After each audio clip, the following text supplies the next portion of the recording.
ni ne fine ojogba be modern no to base pharmaceuticals bia to find asegwe nke ba keke di oto ame no ohe okame ana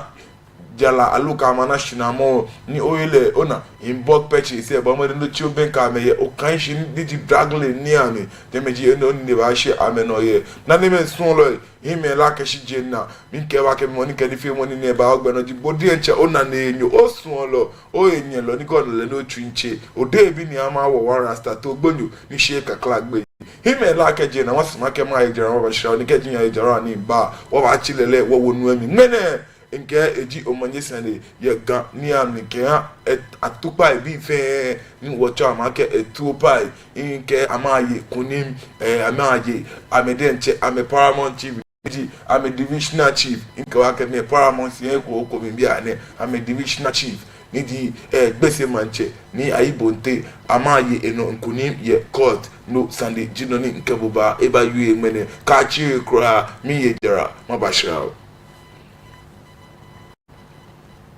Great Aim Academy is all you need. With our needs, spacious and serene learning environment, we make sure your child is as good as gold. We also engage in lots of extracurricular activities such as excursion, career day celebrations, games, and so much more. Our canteen also serves the best and nutritional meals with your kids well attended to. And we are ready to enroll your ward from nursery, kindergarten, primary to JHS1. Admission is currently ongoing. Locate Great Aim Academy on the Atamills High Street behind Enterprise Insurance or call us on 0542 426 803. Great Aim Academy. We say passion and excellence.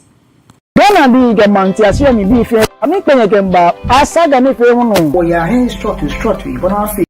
ni bi ni gba me ana woke amane bo from bi ahin ke amla lo ibona fe na mara ko ni eyi ebuwa ni anya ke sa ni ke chine ni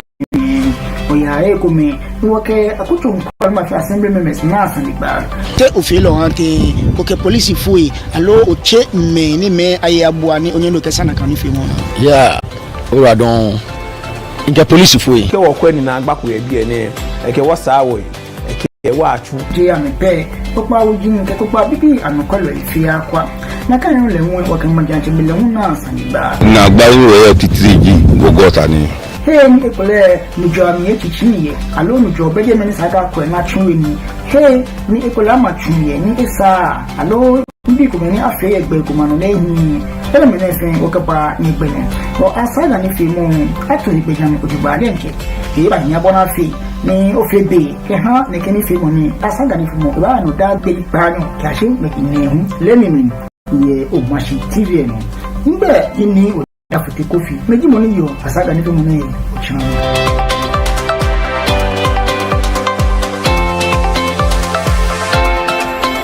Hello, lovely viewers. You are all welcome on the program Fingerprints. This program has been designed to help you know how to create your own business, including livestock,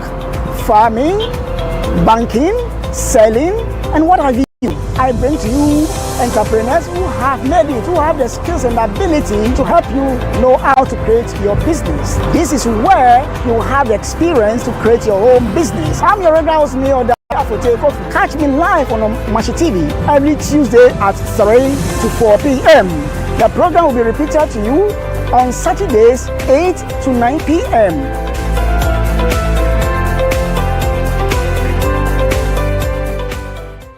Are you looking for a media house for your upcoming events? Welcome to Mashi TV Production Crew, a digital station that offers live event coverage such as conferences, parties, corporate meetings, weddings, and live streaming on all social media platforms. Soft copies of events or production can be made available upon request. For further inquiries, call Umashi TV on 0536 772 262 or 0244 425 652. Umashi TV Production. Ajwa Twing Man can mean share.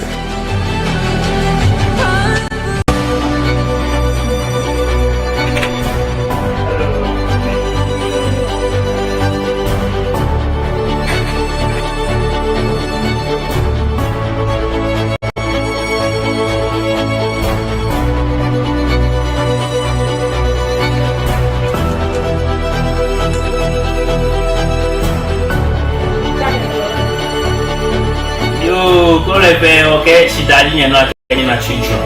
ko ye bi olulule o machine no ka wa to me wa bo mi she tamo bono ye keje ya balake saka fo shike no mo ji money bia ne isake ke na ya machine ka ke no ni ya no fe kuka fe safu ne ke ji boni sa da yu akashi akole ke mini okokate amefe na mo bini Chekumi. Thank you very much. Both NPP, NDC, will belong to one country. Ghana be you. If they are finding grievances and those things, they don't understand themselves. Oh, why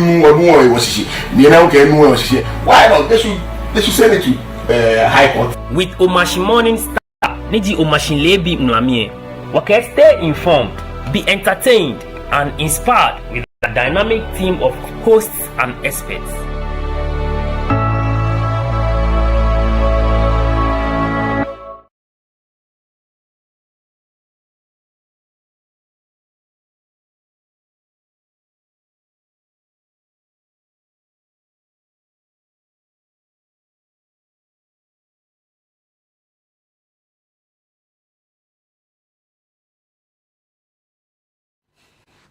Yo, none of us want to show me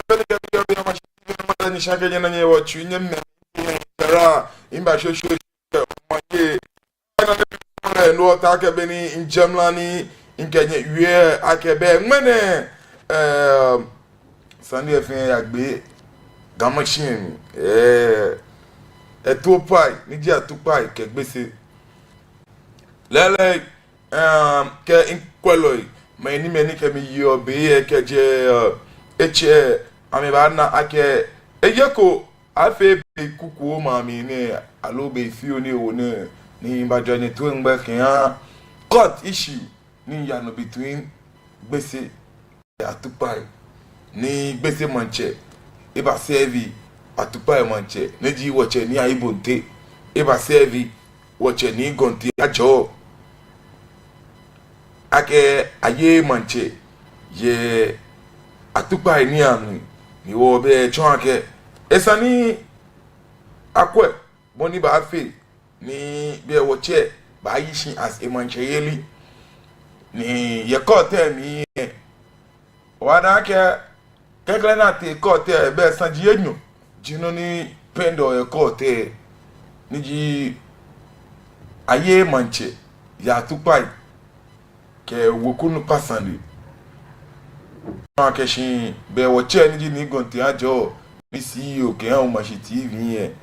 be no ji na dan lo as wokunu pa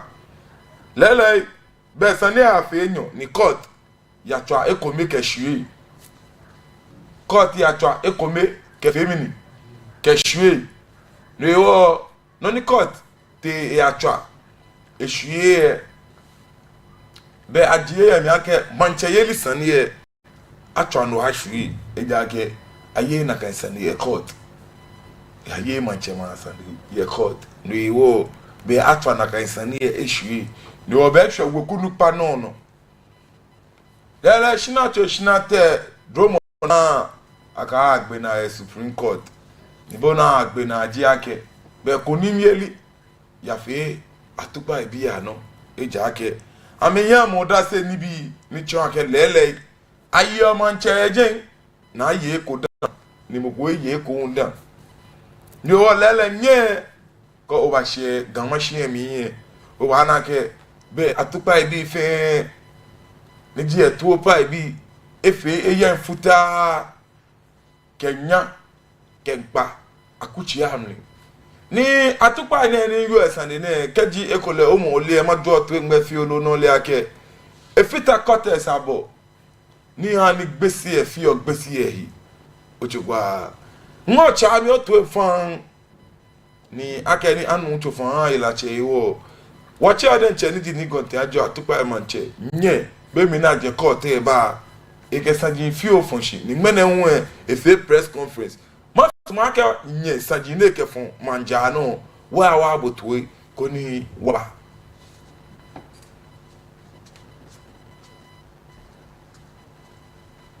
Flossan Keke wo yue wa mi de ko kamena no wo yo ake nakan ti wo je wa ye kunu en wo ba besane mini wo gbasane fi o shi wo ba no ko chon yue mu aga wo fen gbese bi ji wo ni ka ke gbese da atupa ji gbese man kalu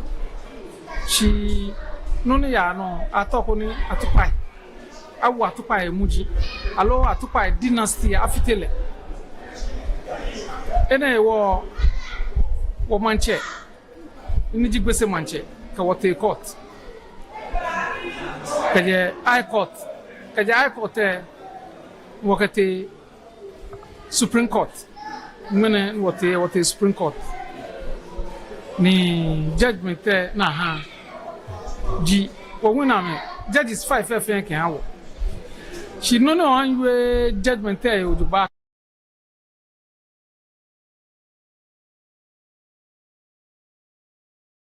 anu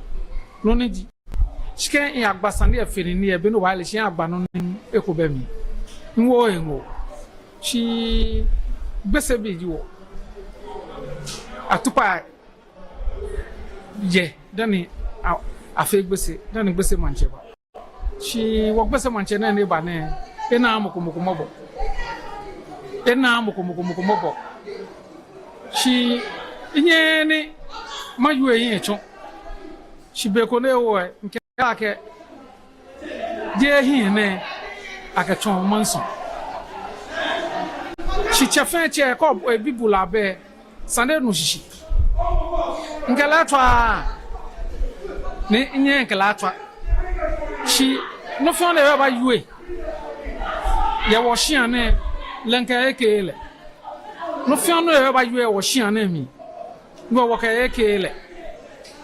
shika waje ko kade wo shian ne sande wo cheni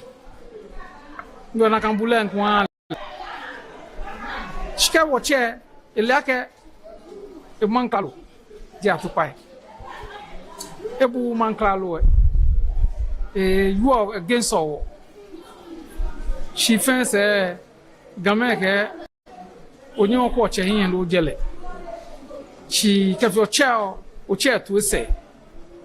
eto say be ko no wo che e na leje mu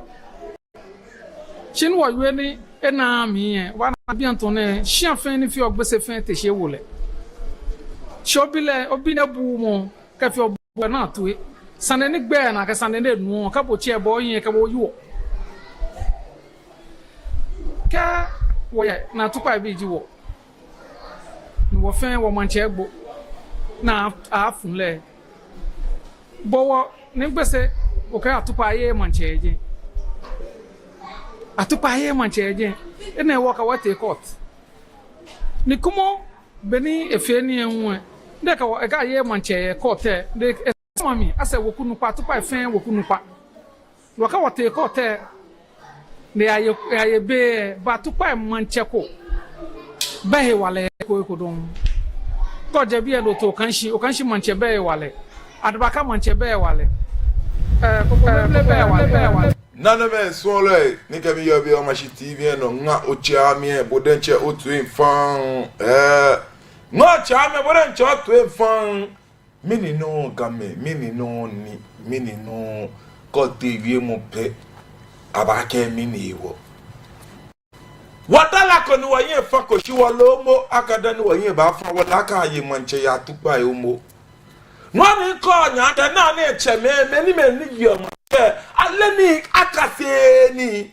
ona kaje mi kase mo be ko da eche mo alokotumpo anible ko TV mo anake be ko lo eche mo ko alobu mo ko ona ni ma yue da na ke me bi yen tra na me ka me ye mo na me lumo ye li shako na me na anu ni aye manche ni ya akusu shako na anu ni nko te shin kwan ko me ba bi bo bulu asanji ni mi fe aka nka anya ka mi fe ready aka mo fi amo sande tantan aka eto wo sande tantan kemini eto wo Nwewo mo fi amo ni yo mi sande bi mo alo mo fi am ni ma wi enoko ya e shabu ano na e feel like e shanle you e ba be mi sandeko ne e tantami e twi na ke e accept o sanjin fe sanjin onu mi nchi no ko be mi stand tantan mo bo mo de ben abo eto wo no wa training ka ba mo stand e mi e stand bo ka na mi amo wo ni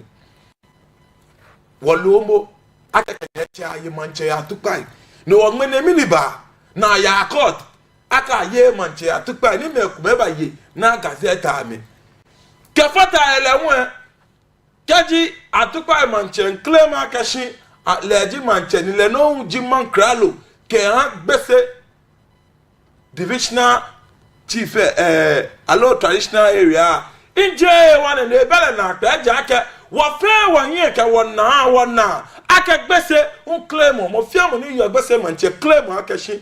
le being the gbese manchen is also the adopting of the Ghana state chonke benenyo eye gbese manche eye manche no Chicago Ghana state esande mi je manche ni don adontini nuewa kaje kola moko un ye manche atupai ni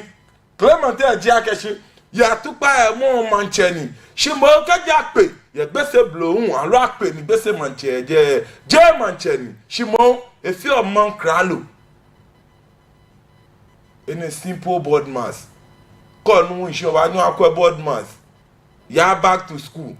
bracket of division multiplication addition and subtraction if more or less divide me wo no ko ni kan se ni ebele na pe me wo me ni no mi ba na no me so le instrument ni ma UAP ta ke gbe ni ye ni moko ba ke to mo ye chemoko onu mi shi because won ye me na me learning na me fe kwa me won aka mba aka se loko na me gi me ni ka me te sha me yo poe ngeza me ni fi omobo eja ke na ke nyekwa abulu ni ta flat ya me dudu igbe nyeme me ni no ni so ma for no afufu me na press conference video ni te no me suma ke wa akwa wo ingbe me ni wo ba kaji wate wa akwa wo ingbe me ni wo ba je me no mi nkan wie no ko ngene eja ke nke ma wie no ko ma din twi ise mi to akwa video ba ka wate wa akwa video ba wo ba ni gba na nke ba fonshi kega fonshi we mi gbele phone line say no because yes agbo monga na kele yojo mo yemu fe na no kwale kan amen na no kwale kan shake red pen agbo mo gbe ka wo to wo lo shishin ahun we wo o kele akenemi gbele mo ngbe no gbele ojo mo mi ko ni ke gba lo gbabo e ni bo wo gbo because ke wa da kokura 120 ni wo fo 20 nuewo wole gan ma shi odogba ni gan forward ye ni wole no fi oni ya no ye gan she understand join e truck to njo ni ba na ke bule ko ke moko ne na ka me ne ngwo kunyo ni o ka mo nfe kun po e san le support le da bi ke mi wo ba nye gan dan bi nye ya nye me nya wa bo press conference to enu wo ba ka je ndo se nwe lo ko mo gbele phone line se ko ni mo bi nye nche nyeke nyewie mu afomoshi no na ne so le nya wa akwa press conference mana shi soa ne ma soa na ma soa mana won gba wa gba wo shi asan ke press conference fi o mana shi no wota ne wo mi shegbe minu ha chon wo mi shegbe be san ne wa te oyen court san ne ni gbese ka wo te court aka tupa aye manche ndega wote kote ba wo aye manche ye sane mi e wo no chefu de ke ba ye wokunu pa sane because sama mi hu ye wokunu pa he mi no sama mi wokunu pa e sama mi wokunu pa ko ni ka te kote ke eye wo mo fiamu na tupa hia na tobo do fi afilie be e ba je yo ni ni e ba di afilie wo fen wodinjin kajabie o kanshi adbaka kokomemle ke tete tuluma neji Newtown ni wo chole Lagos town bi anton ne eto ekamite ko tende die mo fi amu yi shi wokpene no nsande anye sande miahu no wakati Supreme Court no wakati sande te Supreme Court wonye sande mi na agbe na woye kuni 50 ebe le you atupa sande ko because woman cheni bese manche woman cheni shi wo be shishi woman cheni woje man klalo shi wo be shishi leke atupa aye manche biye niko okwe 5 quarters ni fio bese atupa enu mi fe eto manche wo den jobuwe atupa shishi ye 5 quarters mi eto manche de ka atupa ato manche bie nye kware ni papa la fi owo mi no ba fe na kan be ko ne ho amempele gbese manche ni wo manche in princess ni entashi kan ale ne esha manche ko mi e wo shi ane ene wo eche atupa no fi anu ba fe to destroy wo dynasty she noni mambi fen leji mo fi won na chola ibonte ndega ye manche sane ye history mi mo ni ja ibonte ni ji kanklan no apale ye gbese mo ni ji ye manche ni ibonte kanklan apale lo ka aisha ibonte the second no de fe ko lele sane ni mini waka ibonte yo waka lebe sane ko inte analebe ko din kele ngba sane e ani nan le ake gbe na ke cho mi gontien sane achake ai etu ifan fi o ni bila sane ake bi le wo ke o bo la ke gbe sane achake ka sen ni yo nshia gbe atole gontien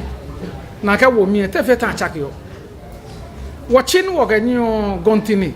do ka achake wo gbe ngba kwa chon ene wo yani shele gbe ye fi o no ni je enyo ka ewe aka tupa ye manche je da gbe e fe reference ke 1941 ke 1949 agreement ko kwe na ka agreement mi na fe atupa ye stool do ka atupa ye stool le e yo manche lo ye manche chi kamoko en chembu ka e fe loko we ekwegbe BPMP le atupa bi e un pi le ake moni ye manche dani ni tete chulu ne tun se ba ye manche achole ni chulu the first e last manche ne ye manche 1900 ko kwe gazette book mi e mi wakala te ko te wotende ne me fe shine fe chan ni wo Jesani shi shwa moko mashwa nyimi me atupa bi e ko me na me yin kan ka me yin kan moko ni ka wate court nde ka wo shin aye manche ejen court na ni te ne e sama mi e mi e sama mi aka mi ni ye manche agbene ka mi te court aka mi ni atupa woku fen orunpa ajimi wo te ne awo mi e che fon kun chukwa me na me wo amenye se fe e baji ashino ya me e fololo e fobo shi bi antone atogan da na fole no ni won to wo ke gbese mancheji wo kele be ni wo kele be hu shika ba wo shi asane e no ni sane wo kele wo ba kele wo jile e ban klalo ni man klalo le ka manche e toton le e chole shi e fite wo gbese e ayake ko kwe ka e shian ni ashame awo palise je manche shame man klalo jaseche ko sian ni ama me dumo shi na sha manche alo mo fe wona wa sha wole asha ala wo shiami she mo fi amu no tumo ede ena je nde ke gongan manen wota shine noni e to ne ba eba shi gamen bo ba ke onyame gbonwe infection follow ve fe amen wo wa fe wo no pani shi no ko nimi to ne share de page ka je mene se ka ya eji atupai sane ye edwamu mi mo fi amo ni ke atupai sane ba ba hi wo che ne ba nye botwe shi wo eja seche ne to mo fi amo eje ko mi eta shi olololo wo yo se ane ne eta shi olololo ka wo kunu pa ete ko ta ahun e ka mi dan che wo e manche ni nja seche tashi iyo se ane tashi kan wo kunu pa te ba fete mi dan che ma wo e manche shi yomo ko bi bioko ni wo ba yue because ka sha fie ye gama sate ka sha fie akabe ye afi ye gama sate ka sha fie akabe ye ka je afi ye shukun yomo ne e ba sheshon shi mo fiamo no yo atupai 5 quarters mi mo fiamo no yo gbese 5 quarters mi no ya atupai mi atupai shishi wo ya fitriwe ya atupai no mi wo ya jobuwe ya atupai no mi wo ya kuwe ya atupai no mi wo ya alata ya mo fiamo na tobo mancheko ni je wo wotobo wo mbongo mo fiamo na tobo manche ya atupai no mi ni je wo wotobo wo mbongo aja ke abato manche ya tupa no mi 5 quarter mi na abato manche wo ja seche ani ja seche oto mo ko ehia ho dabi ja seche re to ko mo ko o se na wo mo ko ta senko no alo wo ko no ko jushi wo ka na me fe ya ko no ni 5 quarter se ni fio atu gbese ye wo no mi ato manche no wo le wo ba te shi agbane aya kaka wote hie be wodan che won fite wo hia moni pe wote shi ya be ko no wotole 1902 ni ji fitri ni fitri ni wotole ya hia ne wo le aka wotole shi no fa na to e wole ko ni wotanshi ya hia ne mene ni wo manche ejemi na yo won yo do ni mo ko ba teshi e kucho na mi le swani be mo wo manche na tun se be bule wo me wo yan yi ni noneji peji yo mo kam yen wo ye be ye ko le mu mi sane ye o ke be e ya afi mi wo lantejan we bin ye omo ayafi wo sa ni wo ba gbe mo ko me le ba gba ni wo fi ona shigan e se be ni gan ba fe ko me fantaje me alo fantame fitega ai gbeche me ame fitega northness ame fitega shina me fiti organ game denche fiti organ e ko me fe mo bibio ni wo ba fe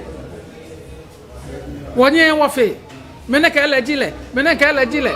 go mo fi amo no ha le she no ha gan ka lele no no wa gan sukwan bene wo fe ko me mene shin wota ne wo yo mo bibio ko ni wo ba yue wo ka yo mo sha e ya fi mi because shianen wota shian wulu ni ke fan be gan fan ke fan ni gan fan ke wo ke yo mo shala te afi mi no le ni baba be ba hin wo ba ye wo afi ni wo gbe na ni wo fe wo no fi anu ka wo gbe na ko ni no ni yo se wokwe ka wokwe ni no ni san wo fe wo ba fe wo cheme kanyeme ni me ke na me atupa bi fe beshe na atupa bi fe nye ba ni wo fe ekome nye ba ni wo fe ekome nyeme me ka aton alo be ba ana sumo ni yo amete be le baba ta flache yami shishinomo ke be ni baba le baja wo fen wogbo wodan che nu wo nyeje na mi wo nga ke wo bi fen wo ka men twa wo wodan che wo nche wo ka wo ba twa shitwi wo ba na aya ke no ba mi wo shin le ngo wo mi cha to pa bi fen mi cha to pa bi fen mene ton ne ken fen won chanye e shafi ko ni nya ba shia mo fiamu o ja to pa mo fiamu o ja yo se mo fiamu o ja nu se yo mo pi ko be sinye yo mo kokpa ni ken anya de mo fiamu abashia no ba ye afie fefo ni nyami ale nyami ni sumo amashi nye twa o manya abraham Yo, no de men smaller ni kami yo be o Mashi TV no ngo cha mi o twin farm min belen phone line say nyangulo 0274324331 0274324331 boni afi ni bo hun oni ocha ni osusumo ni oyo ye wo che wie mo no ka femini no ka ba manjano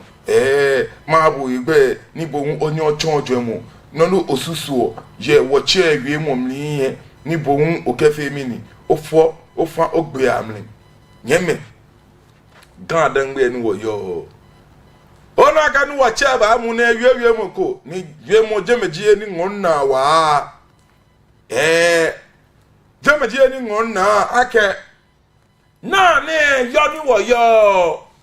je fante me ji me ni me ne be fiti ogan dan gbe je fante me ya ka ma hwehwi because nyenye ma no ogbako nye ba chonye no ne ba fi shimo aka nye hwehwe nye ya hwehwe me no ani amekenye fi ona kan no je gando je taflache je aibenjoko je ausa njoko je bimbila njoko je zamlama njoko nike gamena shimo gameno na medi ame musu omo se na meke kutumpo nchochodin ne benyena kesa bio ka ale no ni taflache wo cha ni wiene ni ikonka ni ble yin alo ebenyin ashikamo asabde san ko ebele we le aka yemen ni la aka ka asafusani abaye le we yemen ne gbotoe eyemen na nu ni bo fi amo ne kole gbese manche ba ka le we yemen le we yin ale wa tupa manche yemen ni ka akwa na yin keke afe le be sanie konya obi ake taka mashi ba ji ne ba tamate awa wo ya o ina kola ko ba kan hello fa no gba kan do chwa gede o wala to mo lati o fa na no na ya o fa ne mi je bi num le to mi ake mi je bi le to mi ake de mo cha ye ku e de dan lo ika ye man che yin o fa ni ko chwa ka bo etu e TV mi pa bo fa ni ko chwa no chi o ye TV e fi o fa ni nshi ba mi bo ba ni o chwa no chon ojo mo shi o fa ni ko chwa o chi o ye TV e fi o 0274324331 0274324331 inke dromo na aka ye manche ya tupai shina kesani eti court high agbe na Supreme Court ni judge se kome nu mo so talashi 5-0 against Bese Manche leji money kesani eti court na sa ye le 5-0 mi na ke kola ko ba kan hello o fa no gbe kan lo twa o fa ne mi to abi ake atupa ba ye manche na me eche mo ni awo ne won tun te la ke ta ye manche je leji money le on le ejo money ewi eji ni Be ma ka bo no ni wo. O fa ne yora don producer o fa ne fi no kwa ba ni ma answer a question yeah watch niji ni gonti ajo atupa manche wie mo mi eke no ni ke na me fe ba diake bendo mi atupa manche mo na chu se bia ne na fukole na ye fridge mi niji watch ni tete churu atupa manche mo na gbona afukole tete churu na ye fridge mi bia ne be mi na yo wala mi na fe jejeti mi ne kola ko e ba kan no elo fa no gba ka do chu akajo na to mi ya mi ta ke jensa home o fa na no na ya one rasta o fa mi ta ma bia ke beje e ma mi ye no ele beje mi ne on bi o mi no ke te no ko mi no anye onupa anya ala advice da bi chi set am na no o fa ne yo mi na ke wo che shikwan no jele mi la paki fa paki ke na no no wo chi set be bia nye atam na no no o ta ka boni in wi ake no ni mi ni wo yin ye gan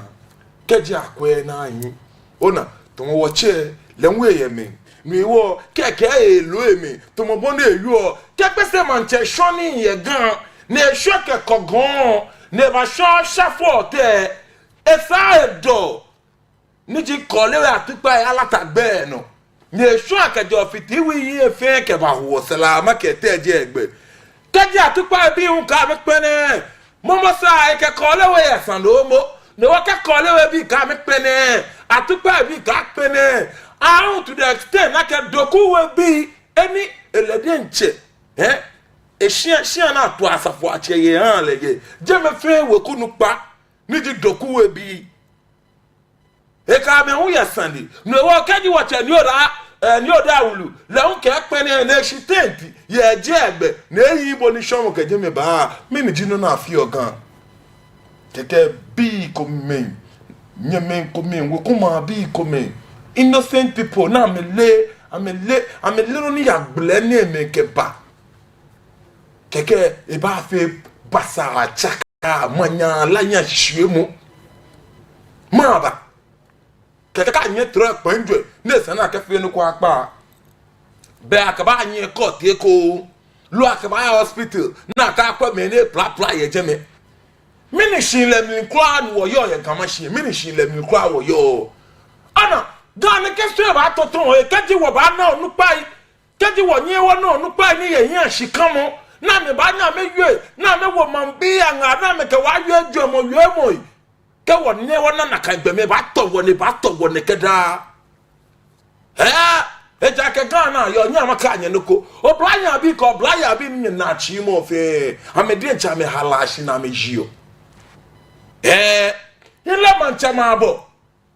ile choku na akalo yabo na me baka me amon bi nuchu na atu nuchu wona che wole nuchu ma bo nye fe ni wanye wona ko won tu ni woni ni ntake wo chen shidani a create no ko ni ke problem baba no na tell me na yo nka kutum po le ko ka chuchu ni odun lo fun ye lo anokwale tan ye gan anokwale etan ye gan gadan with greater crash mu enu wo ye fa anokwale tan ye bie anokwale no na nya awie gbomo fe ni ne come on gbese manche ni ekometo da na yin gba mi ni kemba ni ba wie moko ba na maintenance na me na ketemo yin chemo ni na efe kun yin ba chele e jake da ni wo hwe ake wo ba yin ekole bo shi no to ya eko ono jake from gamashi to choko to agege to gamashi eko we wo bo le no ni ya no chita flacha wa meni wa shion gamashi mi ni wa ya shon gbe wa ya ni femo ka ni bi ya shon gbe ni wa ka menstruate to ya pe o yeme be ko me ko ti ya re o e mobo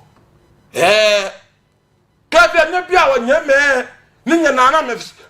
me feel life can be ganyo ne ke blame TV Jamestown TV nyeme ko komene nye bia ma ba ke botole ni yo ni name ke ye shemo ni yo ni name aya komene ko te e mbobo onyo declare ke gandejibu poten because kwe abu we anoko je noko ewo Tavete wa nya wa hia na abu eji ake me ni wa wele ame as nye loy na me kwe na ka gbejia no to mi na me fio ame fe no ko ame bo ame gba ni bi instead of abu ani bi ana ame gba ni bi ni na kanji bone ba bale eji ake me ne ka teshe mo fia mo ka tole mo fia wa ka tole ka wa me chun no na achon ame no na achon ame bomo nani ake na no ni eye ni fe ake din mi abo no bomo no dum se mi abo ko ni bomo ewo mi ake din ni eye ni what they alo wo ba nya wo bia wa aka wo gadangbe no ni mi na ke kola ko ba kan no alo fa no gbe kan lo tu akejo do me di yo wa me tu akejo apa ngaji ando na anche di ogbe ma jo yin ko we bi e fe yin yo studio so I feel like a press conference what both in one ya wo ke wo ba wu yin be ma che me bo na me tu ta fa cha me na me le wo lu e mi po ame tu kan otuba ni gan iba se na mo e se na mo ni ba no ni mene bi ana ise ni mo mi ta fra che ame gbele kan mo mi ini kaje na ka efi otin o pese manche atupai ke kolewe titiriwe ke o le shiabo ni yo shishi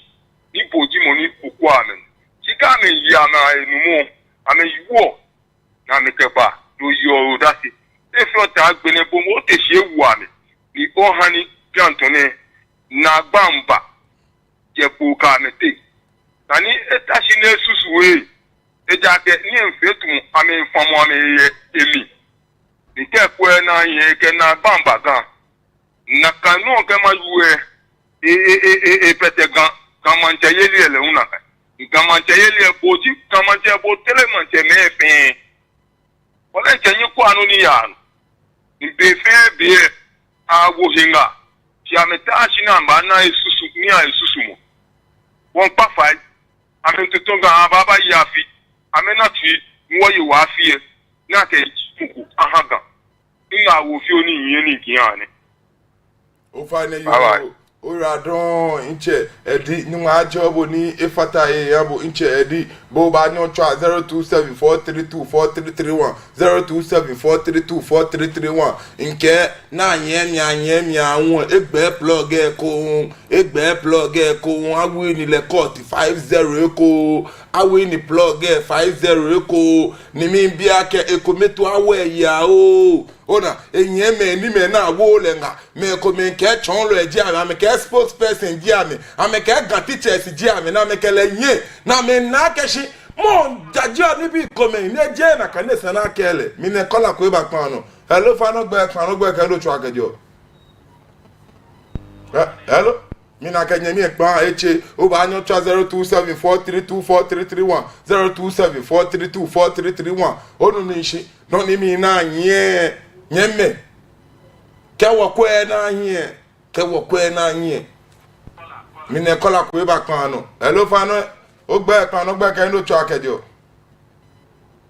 hello o fa no e pan no gbe ke ndo cho akejo yo Facebook no acho be ble magbete ma chadu ni cho akejo temamian ando na ya nche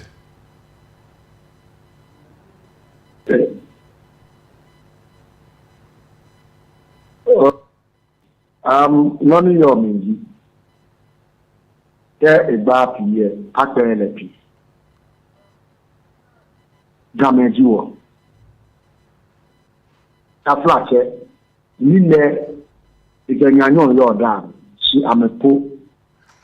ni fumba ni menechi e fi o ni mene kon mene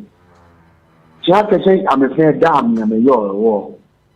ametawo nga na metanyamo faji mo fe mo tawo e ko ta e twin jole won pa fai itiri wo you there ni amenyu o majia chema ke ya ke ba amepa ame onya ke to fe to ko amepa amenya ke to fe to ko di onupako mancheku wekunupako yeshi akomi ni se noko na ke ni e ke no ya ba ne ke youth ne ba nye promotion ni amete la ke si ene je mo ni afio ti aka e abalake ta flaje you tell me le family ya ma mi ri akumi wa ba han ni esi a itashi de kwani yime atuna me ha le ku e wo abatubo iwe kuni bi ni tande ba ha mo se na mo amofin mo ke akọ ke ameke na kan nu pa ye eye ma di afika ye no oke bomo ni o ya ke sika beni abale na kan no abaya le ne kan nu pa ye ba ya asubo ana ba ya asu isi asu mo na ba sia asu shi wo ni asu mo ni e ko no ru e ja oni ni ye ni wo gra blantai o ko brayi ni awon kan ano ni wa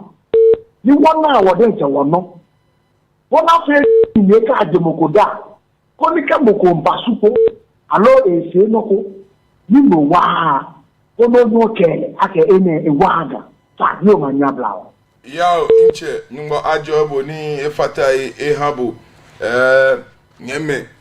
mẹni kura jìnnà ní wọ nàánì ní wọ́n ta akẹ́bọ̀ ní wọ́n kyẹ́ lẹ́hún wíyé ẹ̀ nyàkàn kẹ́jì wọ́n díẹ̀ kyẹ́ wọ́n yíw tẹ́ mi ní ẹ̀kọ́ la kó ẹ̀ bá pàànù. Hello, Fanogbe, Kero Chakajo. Over some like a new track in English. Enemy Latikwe, Ando Naya, Oja Pano. In a Russian boy, good evening. Shabotomoshito, Ando Naya, fine. Sinclair, back in Shaka watch it, you go to Yajo. You Shaka Papa, you quite almost the better national. Mala congratulations. I can win the case name. Come on. Wọ́n àjẹ́lẹ̀ ní mọ̀kànlá ìjọlọ mú kúmọ̀ lókò kúrò bẹ́ẹ̀ ní mọ̀nà ìjọlẹ̀ lókò kúrò bẹ́ẹ̀ ṣe pọ́n ní ní bá fi lè ka já níbo lè ka gbọmọ bá sá sí rẹ̀. Wọ́n tẹ́ ní gọ̀ǹtì àjọlẹ̀ níjẹ́ ó yìí wà ládùn wọ́n yọ ọ̀sẹ̀ dá ọ bá sọ̀lẹ̀ hàn bò wọ́n bá sọ̀lẹ̀ hàn bò dá kẹ gbọmọ pápá àjẹbò kúmọ̀ dánú ìwà kẹ mọ̀ ní ẹ̀fẹ̀ ẹnu túmọ̀ ní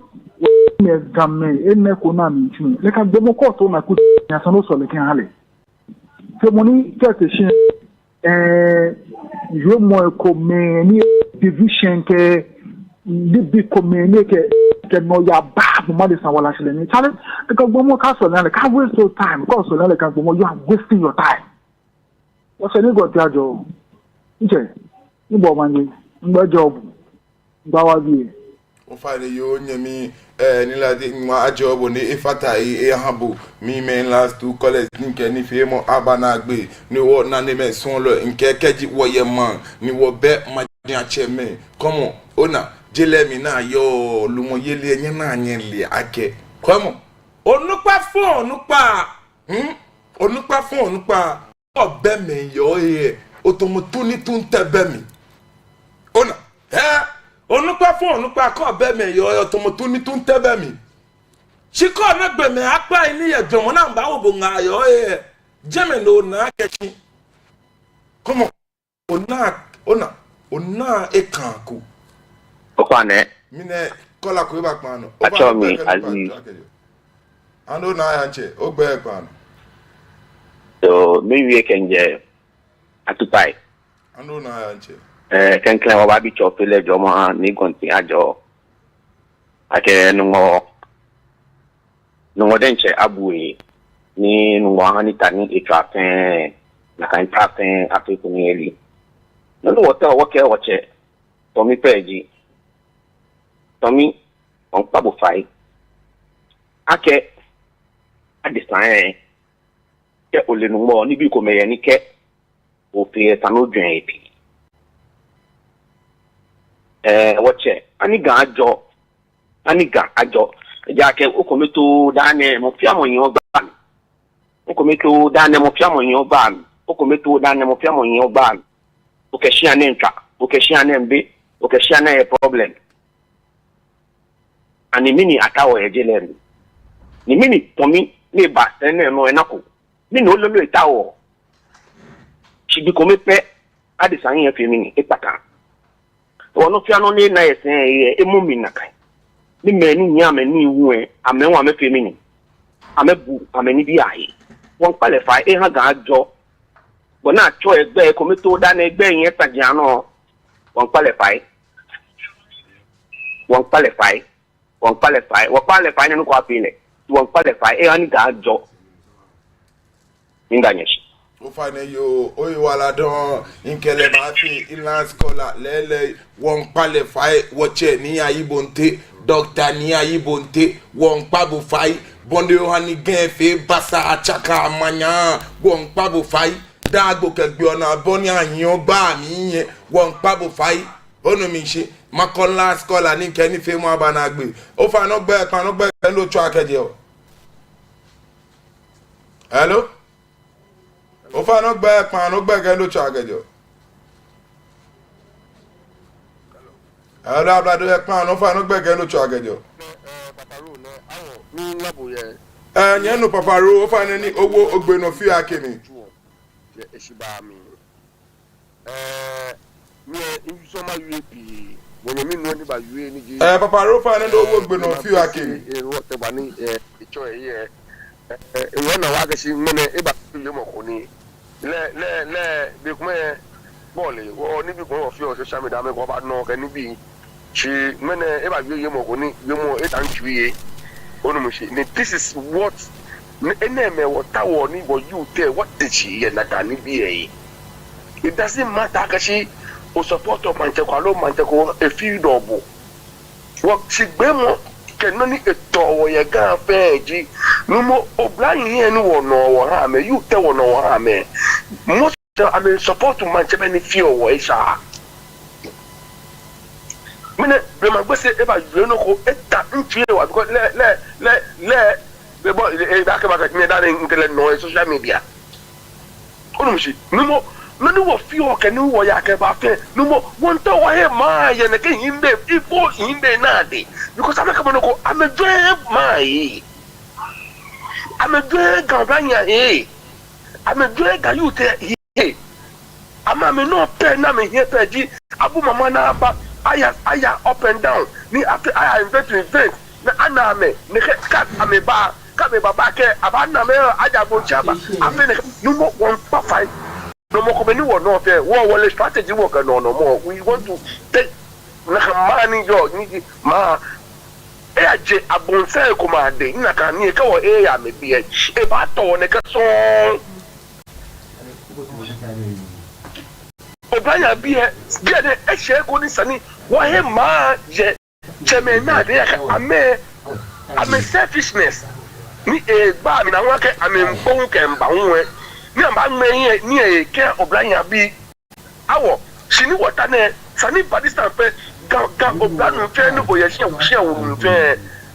obranu ka oye hye wo diami woku hye wo diami sani be ne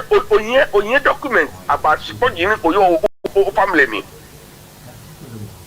sini nkan ko abrochi egun aye ni bi ko document se ke a transfer ke na bi ni fa what temena me won support yin ke ani ameka document for am be low why waka ame bu amete ke ame to protect ka me bu amete ke aba call 6 sports aba call 10 because what they wa no wa what me wo be document here wo be wo ji here ni ameka ni bi ente wa me feel agashi ka me feel na ka be benta agashi no ba nya me se da ne shi ni na me feel onye ka wo che ba agashi ame ka fa te mi po fa ene ma po feel wo pa fa omo de na ba ye ame wo no ni ya eje ko yo ni ba me na me plot ni bi pi ko afi no mo na ba ye it's a very dangerous omo na ba ye won pa for omo e seko man te fe banche wo ku nu pa ke wo ku me ameji me ni am choose wona okay manche bi ene ka wo manche ka wo le ebu wo ku nu pa don yi ebu mo ko don yi ebu mo ko ni le experience le pepio won pa be fight this omo na ba ye ne esako won pa be fight no fia no ni ete no ye kan fe ni me ne ka me ne wo ni pa wo qualify me taasi wasumo wonte wanje fomo game wanje fomo me taasi because omo ne fe 2025 target me man tebe papa ne yo nche ni papa ro wo bia FAB no makwabo fa ni wo fo no show owie mo ehye taka boni wo che papa ro wie esani wonye wo fe mi ni wo fe ekome ejake minka bo fe di money fi ogan adangbe ni bonu wo che onke je aigbe me je ashante me je sonu me ni fiti ogan shimo gadangbe bi wo de nche ni wo fiti ogan nya wo kwa agin ojogba ejake lo eke ba sha keje ichomi jeme dion shikejo ni kai chu ami shape esanu no lake e shake yoshi taka boni ngba kome fiti onwa ebie cheme nyeme ablade abi nke ngmene ni fe mo ni e ba wa bie shikome ko nke nye kan wo nye pa no akemi ni lopi e fa mi shimo e hwewule ndo dwen lo kenyi ngba gbe wo ndeke wala ke wo jufo le un be ekoni shikome ko e mo ni ke ni fe mo ni ne ba ogbenoji ona na enu osun lo o enye lo o de bi ni ama o wan rasta to gbonyo ni she kakla gbe nke kenyi ngba gbe wo ne ke wala awo jufo le un be ekoni ni wala don